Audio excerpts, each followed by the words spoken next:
Welcome. Today we're going to be talking about something vital for anyone living on the Texas Gulf Coast, especially, well, right here in Houston, preparing for hurricane season. Before we jump in, just a quick note, today's program is being presented and sponsored by Next Step Home Loans out of the Houston area. Next Step Home Loans is a mortgage broker licensed to originate and close loans throughout the state of Texas. You can reach them at 832-504-9014 or visit their website at www.nextstephomeloans.com. Ask for Mark or anyone on his team, and they'll take great care of you. You can also email them at TeamMark@nextstephomeloans.com. Okay, so back to why we're here. This is an incredibly important topic, not just for your safety, obviously, but for your home and your financial well-being, too. We want to cut through the noise today. That's right. It really is crucial. Each year brings its own challenges. And, given the predictions for an above normal Atlantic hurricane season in 2025, understanding the risks and preparing early is, well, it's more critical than ever. This conversation should help you navigate what to do before, during, and after a storm hits, with a real focus on how these events can impact your home and your financial stability. Okay, so let's unpack this. We're hearing these predictions above normal for 2025. What does that actually mean for folks in Houston and the surrounding areas, like practically speaking? Well, what's fascinating here is that while we can expect an active season, the exact path of any storm is always uncertain. As Scott Patlovich over at UHealth Houston puts it, we can most certainly expect an active hurricane season, but we never know if storms will come directly at Houston. So the main thing is, even a storm way out in the Gulf can bring serious rain, flooding, severe weather right here. Preparedness is just paramount, regardless. Yeah, Houston definitely has a history with these storms. Hurricane Harvey, Allison, even that recent derecho in May 2024, and Hurricane Beryl. What lessons do these events really offer us? Maybe things we don't immediately think about. That's a great point. If we connect this to the bigger picture, Brian C. Evans, a risk manager with UHealth Houston, he highlights that the biggest problems from the last two storms resulted from power outages. So that raises a big question. Are we really prepared for extended outages? Not just a few hours, but days. And think back to Harvey, those severe supply chain interruptions, gas, food. Basics were hard to find for days. It just reinforces that you can't underestimate those long-term ripple effects. Right, the ripple effects. Exactly. That really drives home the need for self-reliance. Yeah. So what does this mean for someone, listening right now, wanting to get prepared? Where do you even start building that hurricane kit? Well, the consensus from experts like Evans and Patlovich is simple. Prepare early. Don't wait until the last minute. It's not just about avoiding the panic. It means you're not fighting crowds for supplies when shelves are empty or paying inflated prices. Preparing early saves money and stress. And if you can only afford a few key things right now, Evans recommends these three. A portable phone charger, canned or non-perishable food for 5 to 7 days, and water, again, 5 to 7 days per person. Okay, let's get specific then. Beyond those basics, what should really go into that core survival kit? What makes a real difference? Okay, a comprehensive kit. It should include, first, water. 1 gallon per person per day for drinking and sanitation, enough for 5 to 7 days. FEMA actually suggests the 2-week supply if you can manage it. Bottled water is best. Tap water might not be safe, and boiling requires a working stove, which you might not have. Good point. And food. Non-perishable food. Canned goods, dried fruits, granola bars, that sort of thing. Again, 5 to 7 days worth. Remember, your fridge won't be working. Then, power and light. Flashlights, extra batteries, yes, but really key are external battery chargers. Get at least 2 fully charged power banks for your phones. Staying connected and informed is vital. Absolutely. What about first aid? First aid supplies, definitely. Bandages, medical tape, gauze, alcohol wipes, ointments, but also think specific needs. Extra prescription meds in their original containers, spare contacts, inhalers, insulin, any medical devices. Don't assume you can just pop to the pharmacy. That comprehensive list really highlights how much we rely on everything working smoothly. And that extends beyond physical stuff to our financial security too, doesn't it? Which reminds me, having financial partners who get these local challenges is so important. Like our sponsor, Next Step Home Loans. They focus on that customer service, guiding you through. We'll talk more about them later, but it's relevant here. It absolutely is relevant. And moving beyond just survival, think about comfort items. Might seem secondary, but blankets, extra clothes, personal hygiene things, soap, toothpaste, hand sanitizer, they make a huge difference if you're without power for days. Helps morale, helps prevent illness. Okay, so we've got the physical kit covered. But what about, the things that are maybe less tangible, but just as vital? Documents, finances. I bet that's something people put off. Oh, absolutely. It's a critical area, often overlooked until it's way too late. Yeah. So how do you protect that critical information? Important documents. We're talking passports, driver's licenses, contact lists, insurance policies, medical records. Get them in waterproof containers. Store them high up second floor, attic, top shelf, away from potential floodwater. And crucially, have electronic copies. Scan them, save them to cloud storage like Google Drive, or email them to yourself. Physical copies can be destroyed. Digital backups, right? And cash. ATMs won't work without power. Card readers won't work. You need cash on hand for gas, for absolute necessities. It's vital. Also, cleaning supplies. Disinfectant wipes, trash bags, gloves. These are crucial for cleanup afterwards, dealing with debris, maybe mold. It's about safety, too. And finally, maybe some entertainment. Cards, board games, books. Helps pass the time, keeps spirits up, especially if you have kids. The mental strain is real. It really sounds like planning for recovery, the financial side too, starts way before any storm actually hits. It absolutely does. The Consumer Financial Protection Bureau, the CFPB, they really emphasize securing your finances before a disaster. Gather account numbers, financial records now.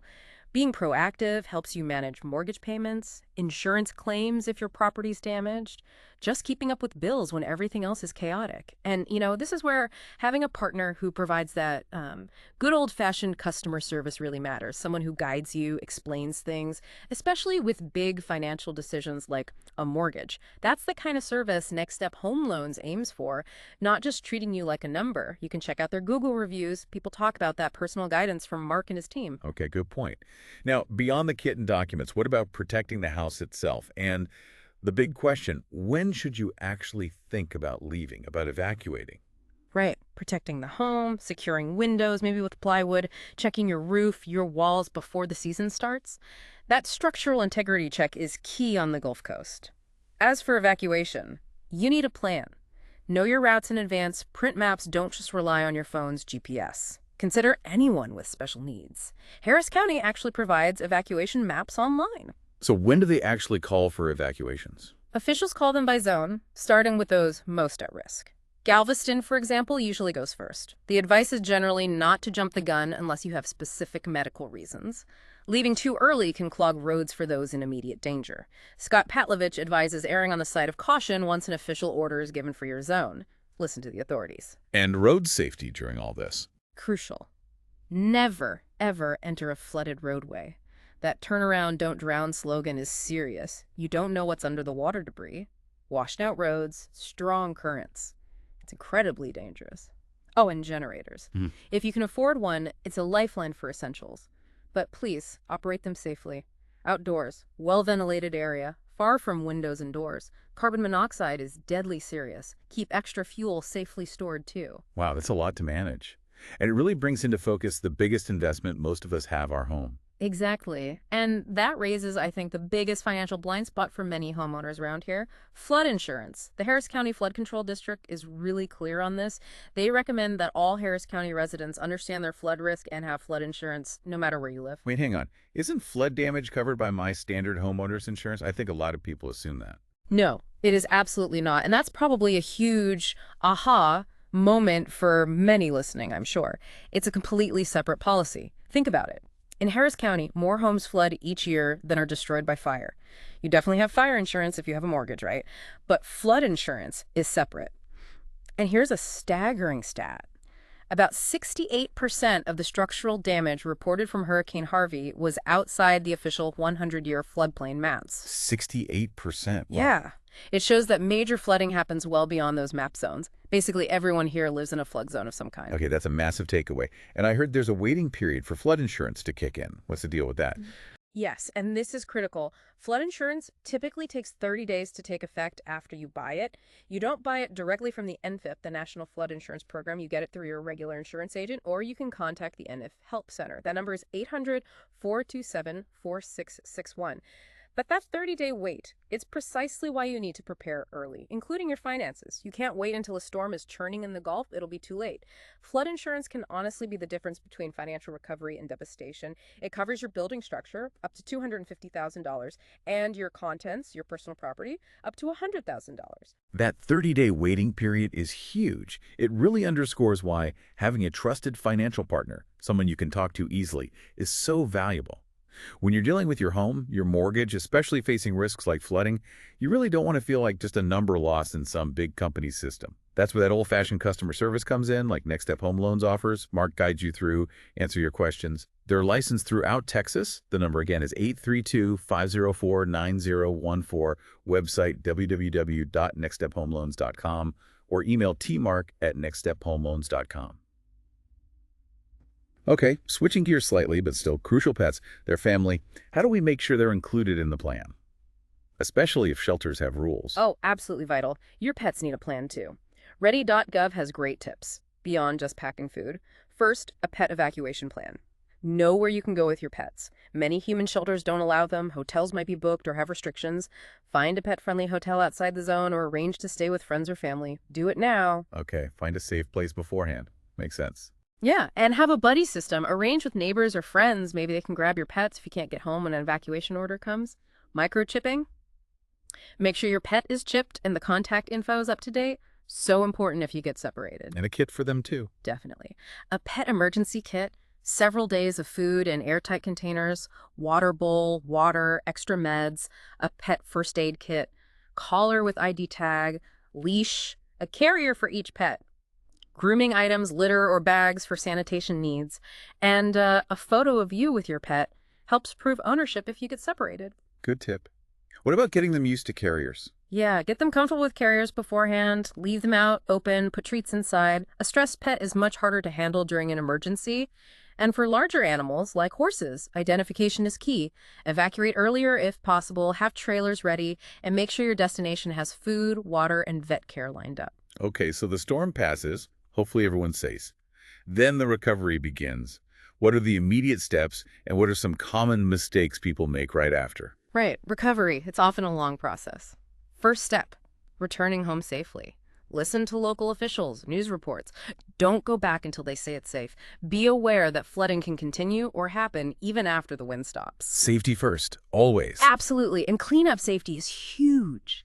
Stay far away from downed power lines, assume they're alive. Don't use tap water until authorities say it's safe. Don't eat food from a fridge that lost power for more than a couple of hours. Stay out of buildings surrounded by water. Wear protective gear gloves, sturdy shoes. Watch out for hidden debris, nails, broken glass. And only drive if you absolutely have to. Avoid standing water. And for insurance purposes. Document the damage before you clean up. Take photos, videos, lots of them. This is critical for your insurance claims. And as you rebuild, think about making your home more storm resistant. Hurricane shutters, stronger roofing, reinforced garage doors. It's an investment against future storms. That's practical. What about the emotional side? Yeah, don't underestimate that. Recovery takes time, physically and emotionally. Don't try to do everything at once. Ask for help from neighbors, community groups, or hire professionals for repairs if you can. Be patient, especially with things like power restoration. It can take a while. That's really important advice. So with all this information swirling around, what are the best, most reliable ways for people in Houston to stay informed during hurricane season? Staying weather aware is key. Use multiple trusted sources. Local news, obviously, and good weather apps. The National Hurricane Center, that's the official source for tracking storms. Here in Houston, Space City Weather is excellent for no hype, really factual local forecasts. Make sure wireless emergency alerts are enabled on your phone. The FEMA app is good for alerts and prep info too. And importantly, check the Harris County Flood Control District website. They have a storm center with local flood info and preparedness guides. It sounds like relying just on one source isn't enough, really. And it also sounds like community plays a massive role in this, beyond just the official channels. Oh, absolutely. The aftermath of a storm, well, it's often when you really get to know your neighbors. Helping clear branches, checking on folks, sharing resources if you can. Houston has this reputation for bouncing back. And that community spirit, that neighbor helping neighbor attitude, it's a huge part of her resilience. It's about using official info and relying on each other. This has been incredibly helpful, really practical advice on preparing for and recovering from hurricanes here. From building that truly essential kit to understanding that critical piece about flood insurance. It's clear preparedness is about way more than just a checklist. Indeed. And knowing this stuff is one thing, but actually doing it, applying it, that's what makes the difference. Taking these steps can seriously reduce your stress, improve your safety, and really help you bounce back faster. The goal isn't just survival, it's resilience. Well said. And remember, when it comes to protecting your home, your finances, especially when things feel unpredictable, having the right partners really does make all the difference. Next Step Home Loans, our sponsor today, is a mortgage broker licensed across Texas. They focus on that personal guidance. Reach them at 832-504-9014 or online at www.nextstephomeloans.com. Ask for Mark or his team. You can also email TeamMark at nextstephomeloans.com and definitely check out their Google reviews to see what other folks say about their service. So thinking about everything we discussed, what's one thing you, listening right now, can do today to prepare? Knowing that just 1 inch of water can cause over $20,000 in damage. Maybe it's starting that kit. Maybe it's making that call about flood insurance. Because preparedness, ultimately, it isn't just about getting through the storm. It's about protecting your future and being resilient.